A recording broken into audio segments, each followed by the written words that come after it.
দূষণের জেরবার দুর্গাপুর। এবার পরিসংখ্যান তুলে ধরে দিল্লির ঘাড়ে নিঃশ্বাস ফেলছে দুর্গাপুর। মন্ত্রী প্রদীপ মজুমদারকে পাশে বসিয়ে পরিসংখ্যান তুলে ধরে এমন ভয়ঙ্কর তথ্য তুলে ধরলেন পাণ্ডবেশ্বরের বিধায়ক নরেন্দ্রনাথ চক্রবর্তী। দিল্লির পর দূষণের ভয়ঙ্কর বিশ্বের থাবা দুর্গাপুরের বাতাসে। পরিস্থিতির ভয়াবহতা দেখে শিল্পপতিদের নিয়ে খুব শীঘ্র বৈঠক হতে চলেছে শহরে। অপেক্ষাকৃত কম দূষণ ছড়ায় এমন শিল্পকে এবার শহরে স্বাগত জানাবে সরকার, মন্তব্য রাজ্যের মন্ত্রী প্রদীপ মজুমদারের। আর দেরি নয়, বিপদ থেকে বাঁচতে চিকিৎসকদের মাস্ক পরার উপদেশ দুর্গাপুরবাসীকে। রেকর্ড পরিমাণ বিষ মিশছে দুর্গাপুরের বাতাসে, যা কিনা দিল্লির ঘাড়ে নিঃশ্বাস ফেলছে। দিল্লির পর দুর্গাপুরই হতে চলেছে সবচেয়ে দূষণ নগরী। রাজ্যের মন্ত্রী প্রদীপ মজুমদারকে পাশে বসিয়ে পরিসংখ্যান তুলে ধরে এমন ভয়ঙ্কর তথ্য দিলেন পাণ্ডবেশ্বরের বিধায়ক নরেন্দ্রনাথ চক্রবর্তী। রাজ্য বিধানসভার এই বিধায়কের দাবি, দিল্লির বাতাসে দূষণের পরিমাণ 357, সেখানে দুর্গাপুরে 330।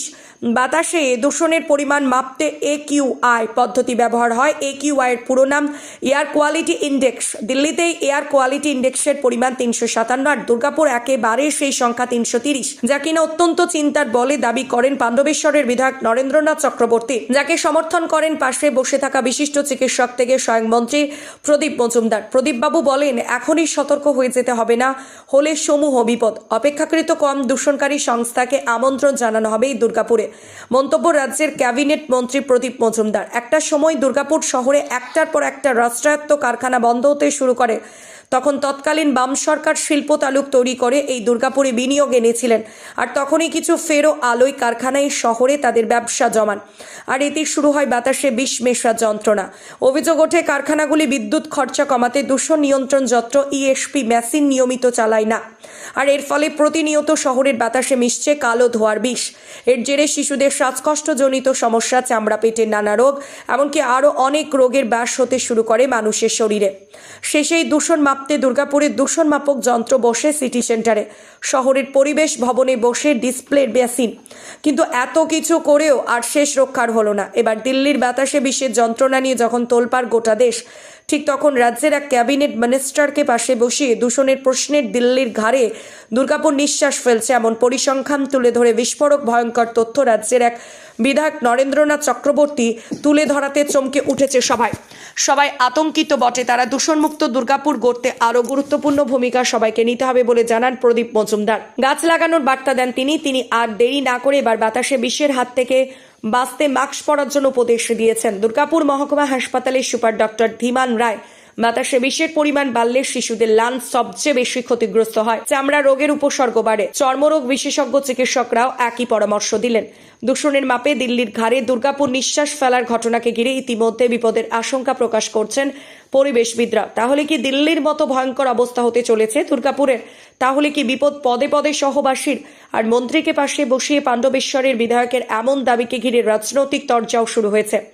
দুর্গাপুর পশ্চিমের বিজেপি বিধায়ক লক্ষণচন্দ্র ঘড়ুইয়ের অভিযোগ, এতদিন তাহলে কি করছিল সরকার, কি করছিল প্রশাসন, পরিবেশ দফতরের ভূমিকাই বা কি ছিল? একই প্রশ্ন তুলে সরব জেলা বিজেপির সহ সভাপতি চন্দ্রশেখর বন্দ্যোপাধ্যায় ও জেলা কংগ্রেস সভাপতি দেবেশ চক্রবর্তী। রাজ্যের গ্রাম উন্নয়ন, সমবায় ও পঞ্চায়েত মন্ত্রী প্রদীপ মজুমদারকে পাশে বসিয়ে দূষণের ইস্যুতে দিল্লির পর দুর্গাপুরের নাম আসতে চলাতে এবার আতঙ্কে ভুগছে শহরবাসী। এই পরিবেশ দূষণ মুক্ত রাখার জন্য একটু সচেষ্ট হই। আমাদের যে বন বিভাগ আছে রাজ্য সরকারের, সেখানে আপনারা চাইলেই যে কোনো বৃক্ষের চারা যা তাদের সবসময় থাকে, আপনাকে শুধু দেবেন তাই নয়, কিভাবে তার রোপণ এবং পালন করতে হবে সে ব্যাপারেও আপনাদের সূচনা দিয়ে দেবেন। আপনারা যদি একটু সকলে সচেষ্ট হন, আমরা এখানে আরো সুন্দর সবুজায়ন করতে পারি। আর দূষণ মুক্ত, অপেক্ষাকৃত কম দূষণ হয় এরকম যে শিল্প আছে, অর্থাৎ IT ইন্ডাস্ট্রির সঙ্গে এবং তার আনুষঙ্গিক সামগ্রীর যেসব শিল্প আছে, সেই ব্যাপার নিয়ে যথাযথভাবে প্রস্তাব দিয়েছেন ভাই নরেন। উনি চিঠি লিখেছেন আমাদের মাননীয় মুখ্যমন্ত্রীকে, আমাদের মাননীয় ইন্ডাস্ট্রিয়াল জেনারেলি এয়ার পলিউশন বেশি, বুঝলেন, এয়ার পলিউশন বেশি হওয়ার জন্য আমাদের বেসিক্যালি রেসপিরেটরি ইলনেসটা বেশি হয়, শ্বাসকষ্ট রোগটা। তো তো শ্বাসকষ্টের জন্য আমাদের এখানে প্রচুর রোগী আছে যারা অ্যাজমা পেশেন্ট ছিল না বা রেসপিরেটরি ছিল না, তারা এখন শ্বাসকষ্টের জনিত রোগে আমাদের ইন্ডাস্ট্রিয়াল জন্য বেশি ভোগ করে। এবং ছোটো ছোটো বাচ্চা দেখেছি, তো ছোটো ছোটো বাচ্চা দেখেছি যে আপনার যারা একজন সুস্থ বাচ্চা তারা ইন্ডাস্ট্রিয়াল জন্য হিসেবে রেসপিরেটরি ভোগ করে। এবং আমি দেখেছি আমাদের হসপিটালে আসে অতই ছোটো ছোটো বাচ্চা যারা সবে জাস্ট বাইরে পা দিয়েছে, তারাও দেখেছি আমাদের ইনহেলার ইউজ করে। তা এটা একটা দূষণেরই ফল বলা যেতে পারে। কোন কোন এলাকাটা এফেক্টেড বেশি দুর্গাপুরে? একদম পুরো দুর্গাপুরটা এখন যা ইন্ডাস্ট্রি হয়েছে মোটামুটি, এখন তো জানি না, আগে তো জানতাম যে ওই হাইওয়ের উপাশে যে ইন্ডাস্ট্রি এ পাশটা তো ডোমেস্টিক, এখন তো অলমোস্ট সব জায়গাতেই তো পলিউশন হয়েই যাচ্ছে, পলিউশন একটা পড়েই যাচ্ছে আর কি। বলছি এটা কি আপনার ইন্ডাস্ট্রিয়াল পলিউশন না ভেহিক্যাল পলিউশন, কোনটা? দুটোই? না, ইন্ডাস্ট্রিটাই বেশি, ইন্ডাস্ট্রিটা মনে হয় আরও বেশি ওরা স্ট্রিক্ট হওয়া উচিত, ওদের দূষণের ব্যাপারে আরও বেশি স্ট্রিক্ট হওয়া উচিত, যে ওই পার্টটা যেমন ইন্ডাস্ট্রি পার্টটা ডেভেলপমেন্ট দরকার আছে, অ্যাট দ্য সেম টাইম আপনার হেলথ ব্যাপারটাও ওটা দেখা উচিত, যাতে করে মানুষ থাকবেও, এনজয় করবে, আবার ডেভেলপমেন্টেরও দরকার আছে। বলছি বয়স্ক মানুষ ভিড়। প্রথম দুর্গাপুরের পলিউশনের মাত্রাটা অঞ্চল অনুযায়ী কতটা ভ্যারি করছে সেটা একটু বলি। যেমন আমাদের এই সিটি সেন্টারের সিধু কানু স্টেডিয়ামে AQI যেটা এয়ার কোয়ালিটি ইন্ডেক্স, সেটা হচ্ছে 329। আচ্ছা, এটাই হয়ে যাচ্ছে হচ্ছে PCBL এ কারখানা এলাকায় এসে 374, আর বিজনে এটা হচ্ছে 368। এরকম একটু ছোট ছোট বললাম। কাজে এটা যদি কোনো একটা কারখানার ভেতরে যান বা তার আশেপাশে যারা থাকে তাদের জন্য এটা আরও বেশি হয়ে যাচ্ছে। আর এই দূষণের মাত্রাটা তো হচ্ছে AQI যেটা এয়ার কোয়ালিটি ইন্ডেক্স, এটা নির্ভর করে যে কতগুলো জিনিসের উপরে। আর সেটা এখন সবাই জানেন যে কতগুলো দূষিত gas, sulphur dioxide, carbon dioxide, carbon monoxide, এই জিনিসগুলো যদি বাতাসে বেশি থাকে। আর হচ্ছে গ্রাউন্ড ওজোন, মানে ভূমিতে ওজোন যদি বেশি থাকে, এই হচ্ছে একটা গ্যাসের পরিমাণ। আর হচ্ছে সাসপেন্ডেড পার্টিকেল, মানে ভাসমান ধূলিকণা, এগুলো যদি বেশি থাকে। আরও অনেক ফ্যাক্টর আছে, প্রধানত হচ্ছে এই কারণগুলো যদি বেশি থাকে তাহলে হচ্ছে সেখানকার এয়ার কোয়ালিটি ইন্ডেক্সটা খারাপ। এটা ভালো কখন বলবো? ভালো হচ্ছে যদি 0 থেকে 50 থাকে AQI, তখন হচ্ছে সেটা খুব ভালো, সেটা এখন দুর্লভ। এতে মানে এখন যে দূষণের যে পরিমাণ, হ্যাঁ বলছি সেটা যে কতটা মারাত্মক। এবং হচ্ছে 51 থেকে 100 হচ্ছে মোটামুটি ভালো, অ্যাকসেপ্টেবল। এরপরে হচ্ছে মানে 100-র ওপরে যখন পেরিয়ে গেল, 150-র ওপরেই মানে সেটা হচ্ছে মানুষের শরীরের জন্য ক্ষতিকারক। তারপরের ক্ষতি যেটা এখন হচ্ছে আমাদের যে 300-র ওপরে, 350-র ওপরে, সেটা মানে আমরা যে সহ্য করছি, এটা হচ্ছে শরীরের ক্ষতির বিনিময়। প্রত্যেকেরই শরীরে কিছু না কিছু ক্ষতি হচ্ছে। এবারে সেই ক্ষতিটা হচ্ছে সব থেকে বেশি তো লাংসের ক্ষতি হয়, যে শ্বাসকষ্টের যে ব্যাপারটা, কারণ এটা নিঃশ্বাসের সঙ্গে এই ক্ষতিকারক বায়ুটা যাচ্ছে আমাদের প্রশ্বাসের সঙ্গে, সেটা গিয়ে লাংসের ক্ষতি হচ্ছে। তার জন্য শ্বাসকষ্ট, অ্যাজমা, COPD, অন্য যে অসুখগুলো, এমনকি লাং ক্যান্সারও, হ্যাঁ, সেগুলো যেটা অনেক বেশি পরিমাণে এখন হচ্ছে, সেটা নিয়ে যে ফুসফুস বিশেষজ্ঞরা তারা ভালো বলতে পারবেন আরও, হ্যাঁ, তারা বলবেন। আমি সাধারণ জেনারেল ফিজিশিয়ান, এবং আমি আরও বলবো স্কিন স্পেশালিস্ট হিসেবে। এখন আমরা এটা যেটা দেখি, এয়ারবর্ন কন্ট্যাক্ট ডার্মাটাইটিস একটা অসুখ আছে, হ্যাঁ, যে আমাদের হাওয়া যে চামড়াতে এসে লাগছে, সেই যেটুকু শরীরের খোলা জায়গা আছে, সেখানে যে দূষিত হাওয়াটা যখন লাগছে, সেই খোলা জায়গাটাতে একটা চর্মরোগ হয়, তাকে বলে এয়ারবর্ন কন্ট্যাক্ট ডার্মাটাইটিস।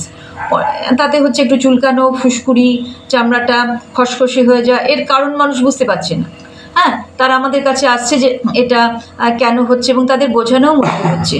তখন তাদের সেটা দেখিয়ে দিচ্ছি, দেখো এটা কিন্তু তোমার ঢাকা জায়গাতে নেই, এটা তোমার ঠিক যেটুকু খোলা জায়গা সেখানে আছে। এর জন্য কিন্তু কিছু দূষিত গাছ, পার্থেনিয়ামের রেণু, সেটাও কিন্তু এর কারণ। আর এই অন্য যেগুলো বললাম, গ্যাস, ভাসমান ধূলিকণা, সেটাও আছে। কিছু অর্গানিক ওয়েস্ট, সেটাও আছে। আমাদের চামড়াতে এটা দেখি হচ্ছে এয়ারবর্ন কন্ট্যাক্ট ডার্মাটাইটিসটা খুব বেশি পরিমাণে হয়, যেখানে এই এয়ার কোয়ালিটি যেটা, মানে হাওয়ার, পরিবেশের হাওয়ার মান, গুণগত মান যখন খারাপ হয়ে যায়, সেখানে আমরা একটা বিপদের মধ্যে দিয়ে চলেছি। মানে এর পরবর্তীকালে যদি মানে দূষণ যদি নিয়ন্ত্রণ না করা যায়, মানে এর পরবর্তীকালে মানে যে শিশু থেকে আরম্ভ করে বড় সবার মোটামুটি মানে মৃত্যু পর্যন্ত হতে পারে মানুষের এই দূষণ থেকে। মৃত্যু হচ্ছে তো আমাদের সবার শরীর আস্তে আস্তে সয়ে যাচ্ছে, কিন্তু এই কারণের জন্য যে ক্ষতিগুলো সেগুলো তো হবেই। আর নিয়ন্ত্রণের পথটা আমরা সবাই জানি, যে একটা যেটা করা হয়েছে যে আগে ডোমেস্টিক গ্যাস যেটা ছিল ওই কয়লা বা এমনি কাঠ পুড়িয়ে যে রান্না করা হতো, সেটা এখন ঘরে ঘরে গ্যাসের জন্য সেটা কিছুটা কমেছে।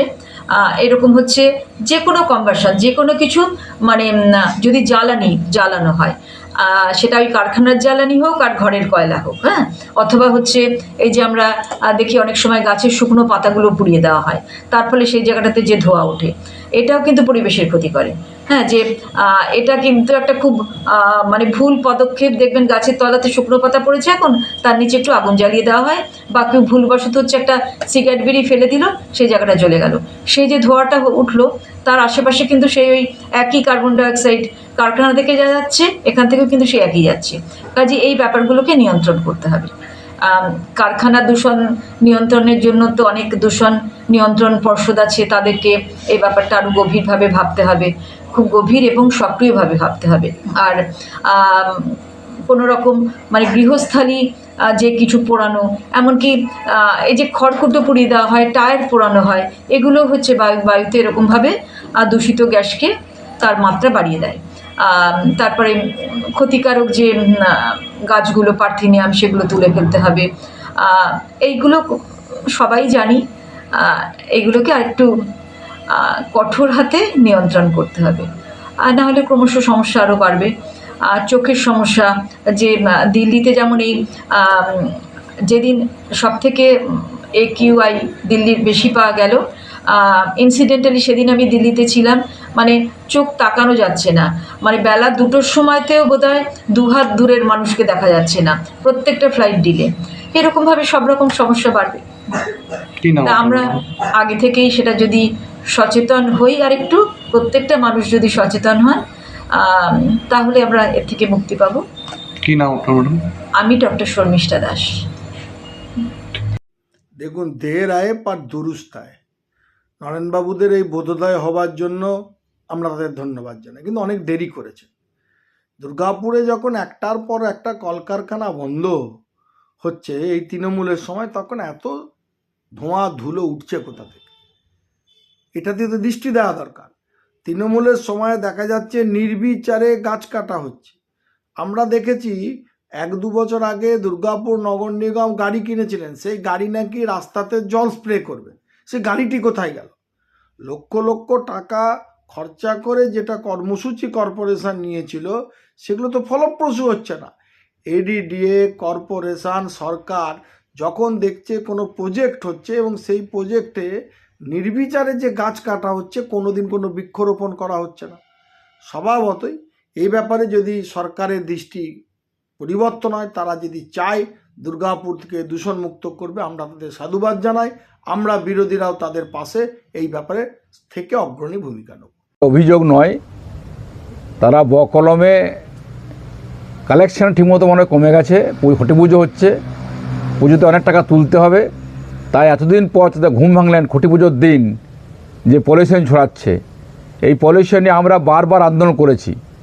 দুর্গাপুরে পলিউশন এতটাই মাত্রা বেড়েছে যে পুরো এলাকার মানুষ, বীরভানপুর, রাতুড়ি অঙ্গদপুর, কেমিক্যালস এবং হচ্ছে অর্জুনপুর, এদিকে করঙ্গপাড়া, পুরো বিস্তীর্ণ এলাকা DPL এতটাই ভয়াবহ পলিউশন ছড়াচ্ছে।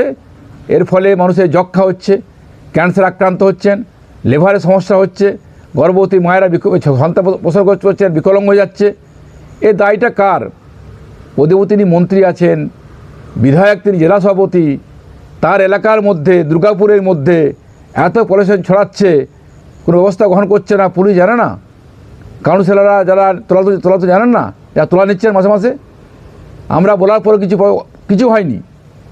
আমরা থানাকে বলেছি, পলিউশন কন্ট্রোল বোর্ডকে যা চিঠি করেছি, আমি বিধানসভায় তুলেছি, তারপরেও কোনো সদুত্তর পাইনি। কারণ তারা কোনো তোয়াক্কা করেন না, টাকাটা মাসোয়ারা গেলে পরেই শান্ত থাকেন, এখন মনে হচ্ছে এই খুঁটি পুজোর দিন টাকার শর্ট পড়েছে বা টাকা তুলতে হবে, তাই যেটা মনে পড়েছে পলিউশন ছড়াচ্ছে। আমি বলবো সত্যিকার যদি আমরা সত্যিকারের পলিউশন বন্ধ করতে চান তাহলে আসুন একসঙ্গে নামুন, আন্দোলন করি। যে কারখানা পলিউশন মেশিন লাগানো হয়নি সে কারখানা বন্ধ করে দিন। পারবেন? পারবেন না। দুর্গাপুর ধ্বংস করে দিয়েছে, শিল্প বন্ধ। আর এই পলিউশনের ফলে এলাকার মানুষ কিন্তু অস্থির হয়ে যাচ্ছে, মানুষ অসুস্থ হয়ে পড়ছেন, তারপরে কোনো সদুত্তর নেই। আমরা কয়েকদিনের মধ্যেই ওই আমাদের বিভিন্ন যে ডিপিএল, গ্রাফাইট, শ্যাম স্টিল এবং যে কারখানাগুলো আছে মায়াবা জগৎপুরে, তার বৃহত্তর আন্দোলনে যাচ্ছি। যে আমরা সত্যিকারে বন্ধ করতে চান আসুন যোগ দিন, তাহলে বুঝবো আমার সদিচ্ছা আছে।